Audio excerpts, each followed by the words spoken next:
Press conference करने के लिए कल शाम में देर शाम श्रीनगर से लौटा। उससे पहले केरल में था, उससे पहले तमिलनाडु में था, उससे पहले बिहार के किशनगंज में था। लेकिन मुझे इंतजार था कि करबला के मैदान में चला जाए सिवंडी के और आवाम से मुलाकात की जाए। आपके शहर की बहुत तारीफें सुना करता था। स्टील का शहर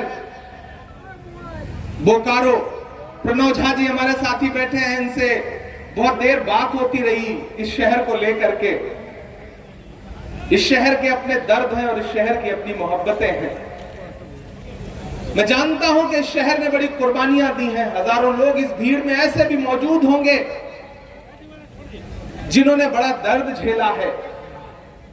मैं आज थोड़ी देर आपसे बात करने के लिए खड़ा हूं और एक ऐसा पैगाम लेकर के आपके बीच पे खड़ा हूं, एक ऐसा पैगाम जिसे देने के लिए हमारे नेता राहुल गांधी जी कन्याकुमारी से कश्मीर 4000 किलोमीटर पैदल चले। 4000 किलोमीटर, 4000 किलोमीटर। मैं उनके कंधे से रथ यात्री थे, ये राहुल गांधी जी के कंधे से कंधा मिलाकर ये भी 4000 किलोमीटर चल रहे थे। मैंने देखा कि बीच में राजेश ठाकुर जी, आलमगीर साहब और यहाँ की पूरी कमेटी, शहजादा अनवर साहब, ये लोग भी बीच में आए। इन्होंने भी यात्रा को ज्वाइन किया। मैं पहले दिन से राहुल गांधी को चलते हुए देख रहा था और हर दिन मुझे ऐसा लग रहा था कि जैसे राहुल जी कह रहे हो कि चांद में ढलने, सितारों में निकलने के लिए मैं तो सूरज हूं, बुझूंगा भी तो जलने के लिए।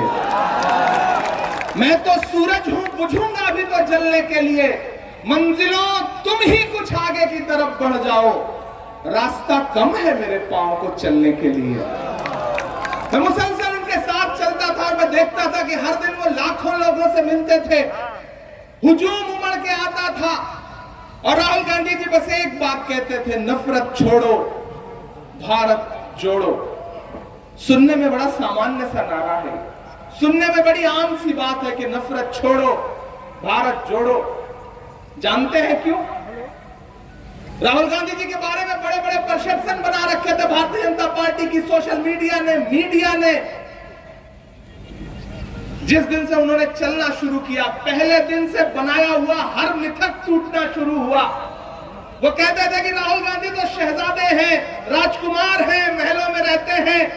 लेकिन हमने देखा, हमारी आंखों ने देखा कि जिसे अमित शाह जी और नरेंद्र मोदी जी शहजादा कहते थे, वही शहजादा कन्याकुमारी से कश्मीर तक हिंदुस्तान की सड़कों की धूल फेंकता रहा, ये जानने के लिए कि हिंदुस्तान कैसा है, यहाँ के लोग कैसे हैं, परेशानियां क्या हैं, नफरतें कहां हैं। और इसलिए उन्होंने नफरत कम करने का बीड़ा उठाया, कन्याकुमारी से निकले कश्मीर के लिए। और जब मुझे वो दिन भी याद है, मैं उनके साथ चल रहा था, जब कर्नाटक में यात्रा पहुंची थी तो मैंने देखा कि एक 80-82 साल की बूढ़ी बुजुर्ग मां सड़क के किनारे हजारों के हुजूम में अकेले खड़ी है और उनके हाथ में खीरा था, में खीरा लेकर के खड़ी थी। राहुल जी की नजर जब पड़ी कि एक बुजुर्ग मां जो है वो 80-82 साल की खड़ी है, तो राहुल जी ने इशारे में उनको सिक्योरिटी से कहा कि इन्हें बुला लो।